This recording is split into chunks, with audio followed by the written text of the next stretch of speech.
তো গাইস আবারও কিন্তু একটা নতুন ভিডিও নিয়ে চলে এলাম এবং আজকের এই ভিডিওতে আমরা কথা বলবো রঘু ডাকাত ভার্সেস দেবী চৌধুরানী মুভির টোটাল বক্স অফিস কালেকশনকে নিয়ে।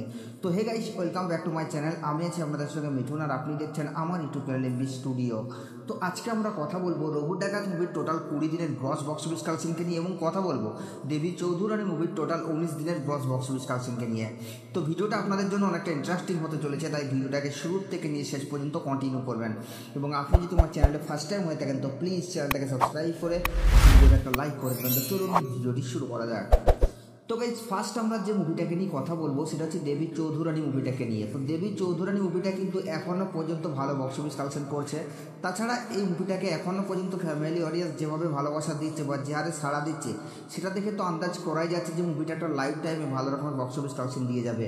কারণ এই মুভিটাকে এখনও পর্যন্ত ফ্যামিলি অডিয়েন্স দেখার জন্য হলে ভিড় জমাচ্ছে এবং তারা এখনও পর্যন্ত এই মুভিটার সম্বন্ধে যে রিয়াকশনটা দিচ্ছে হল থেকে বেরিয়ে সেটা হলো যে এটাই ছিল পুজোর সেরা মুভি। হ্যাঁ, এটা যদি আমরা বিবেচনা করে দেখি তাহলে বুক মাই শো এর নিরিখে আমরা যদি কথা বলি রক্তবীজ 2 এবং রঘু ডাকাতের যে রেটিং সেই রেটিংয়ের তুলনায় কিন্তু দেবী চৌধুরানী মুভির রেটিং কিন্তু অনেক বেশি। তো এমনিতেই কিন্তু দেবী চৌধুরানীর রিভিউ রিয়াকশন ভালো এসেছে, তাছাড়া ইউটিউবাররাও মুভিটাকে ভালো রিভিউ দিয়েছে। তাছাড়া মুভিটার গল্প অনেক ভালো এবং অনেকদিন পর কিন্তু মুম্বাদার মাস সপ্তাহে কামব্যাক করেছে, যার জন্য কিন্তু মুম্বাদার ফ্যান্সরাও কিন্তু অনেক খুশি। যার কারণে মুভিটা এখনও পর্যন্ত কিন্তু হলে স্পট বুকিং মারাত্মক লেভেলের হচ্ছে। হ্যাঁ, যদিও বুক মাই শোয়ে টিকিট ট্রেন্ডিংয়ে নেই কিন্তু মুভিটা এখন স্পট বুকিংয়ে কিন্তু মারাত্মক লেভেল আছে। তাছাড়া এখনও দর্শক মুভিটাকে দেখার জন্য হলে ভিড় জমাচ্ছে।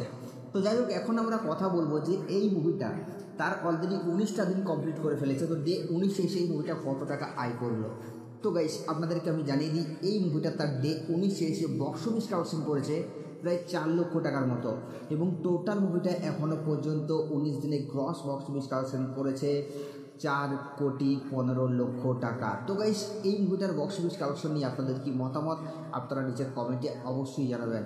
তো গাইস সেকেন্ড আমরা যে মুভিটাকে নিয়ে কথা বলবো সেটা হচ্ছে দেবদার মুভি রঘু ডাকাতকে নিয়ে। তো রঘু ডাকাত বুক মাই শোয়ের যে ট্রেন্ডিং রেকর্ড সেটা তো অলরেডি একটা বিরাট বড় ইতিহাস তৈরি করে দিয়েছে, সেটা আমরা জানি। কিন্তু এখন যদিও মুভিটা আর বুক মাই শোতে ট্রেন্ডিংয়ে নেই কিন্তু মুভিটার যে ইতিহাসটা তৈরি করেছে সেটা হয়তো বাংলা সিনেমার যে প্রথমবার। কেন বলছি, কারণ বাংলা সিনেমায় যে কোনো সিনেমাকে খারাপ রিভিউ দেওয়ার পর সেই মুভিটা আর ভালো বক্স অফিস কালেকশন করতে পারে না। কিন্তু রঘু ডাকাত ভালো খারাপ যাই রিভিউ করে না কেন এই মুভিটা যে হারে বক্স অফিস কালেকশন করেছে সেটাকে তো আপনাকে মনে রাখতেই হবে।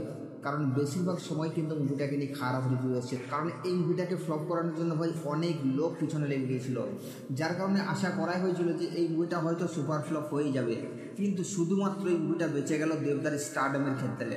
তো যাই হোক, এখন আমরা কথা বলবো যে রঘু ডাকাত তার অলরেডি 20 দিন কমপ্লিট করে ফেলেছে। তো ডে 20তে মুভিটা কত টাকা বক্স অফিস কালেকশন করলো তো গাইস আপনাদেরকে আমি জানিয়ে দিই, রঘু ডাকাত তার ডে 20তে এসে বক্স অফিস কালেকশন করেছে প্রায় 14 লক্ষ টাকার মতো এবং টোটাল 20 দিনে মুভিটা গ্রস বক্স অফিস কালেকশন করেছে 15,15,00,000 টাকা। তো গাইস এই দুটো মুভির বক্স অফিস কালেকশন নিয়ে আপনাদের কি মতামত আপনারা নিচের কমেন্টে অবশ্যই জানাবেন, কারণ আপনাদের মতামত আমাদের জন্য অবশ্যই জরুরি। আর সাবস্ক্রাইব করে দাও নেক্সট ভিডিও।